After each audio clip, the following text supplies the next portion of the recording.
I played modern music, I learned it from Monday evening concerts that what you really want to do is, and this sort of, you hear all these weird sounds, you know, what to make of it. What you want to do is put a layer of interpretation on top of that when you're playing, because it's too easy to fall into a trap of just doing, just trying to do it sort of by the book and not feeling it as something musical.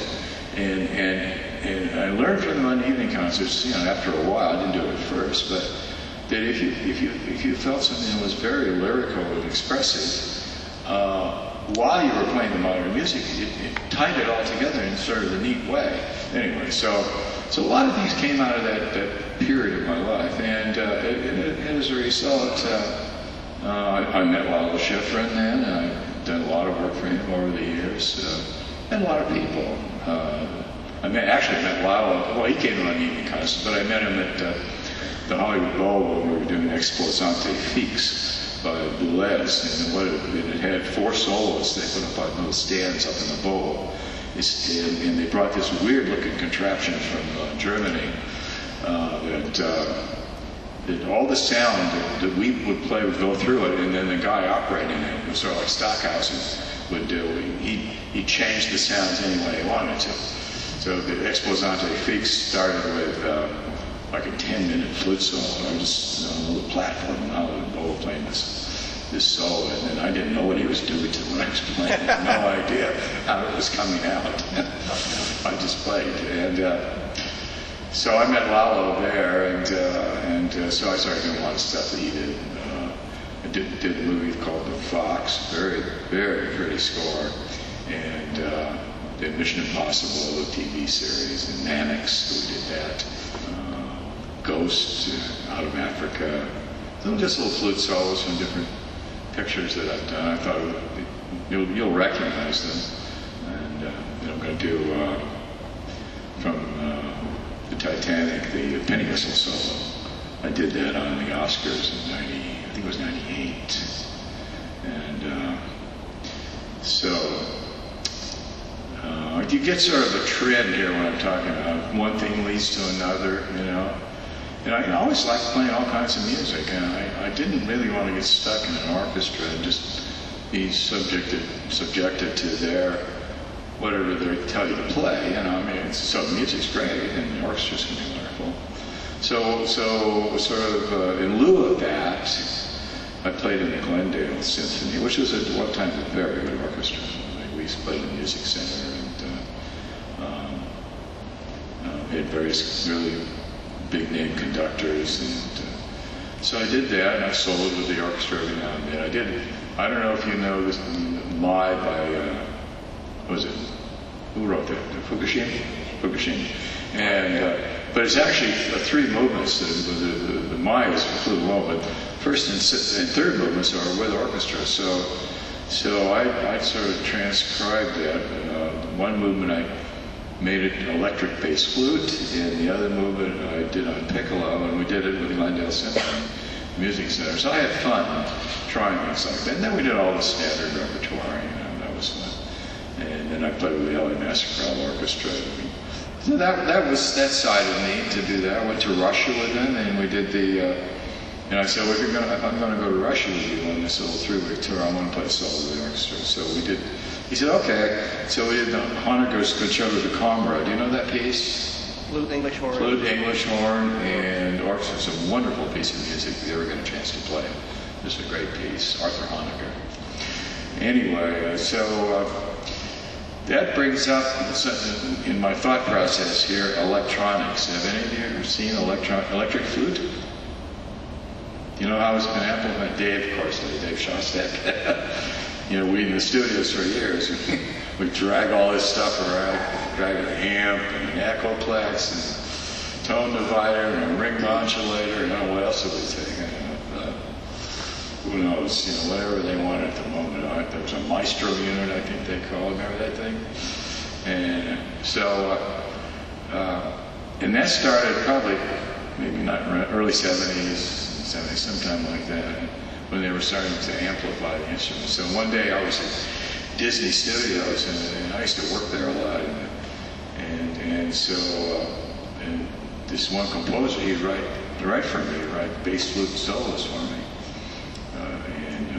So one day I came in there and I brought my amp on stage, put it behind my chair so you couldn't see it, amplified the bass flute, and didn't tell him.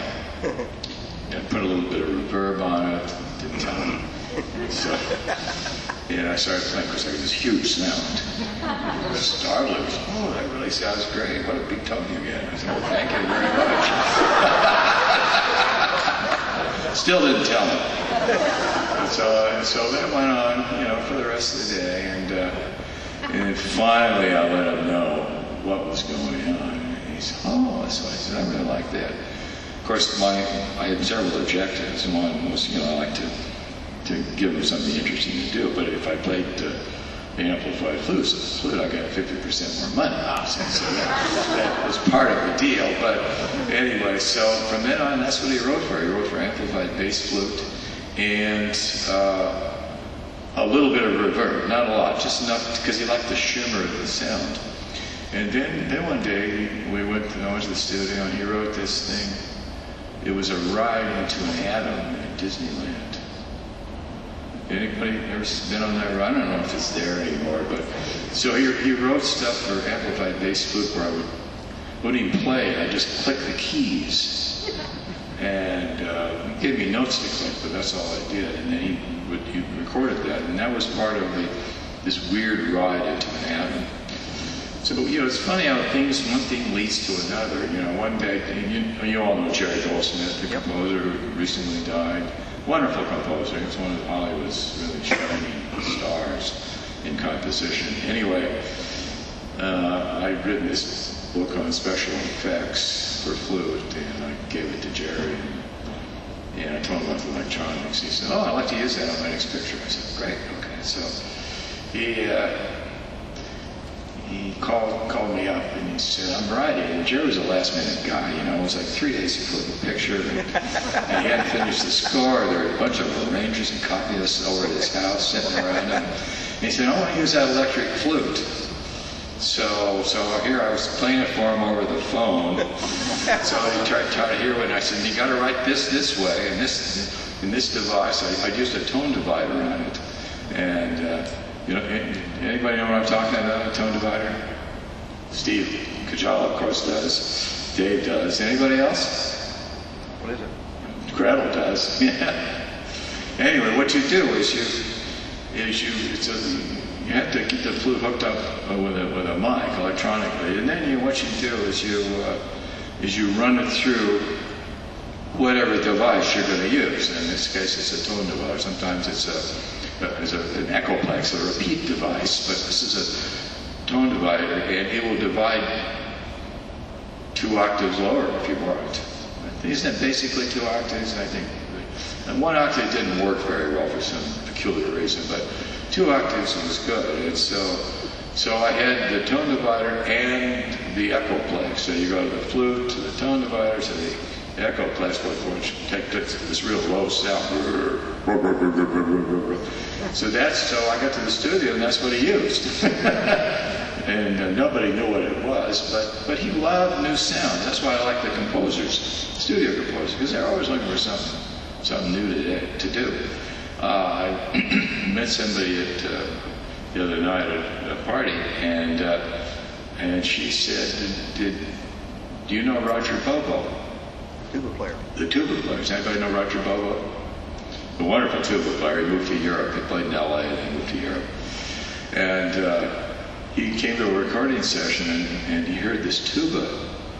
It was just going all over the place, technical stuff. He just, I can't play that. What is that? Who's playing the tuba? I just heard this story a few nights ago. Turns out I was playing the flute with the tone divider.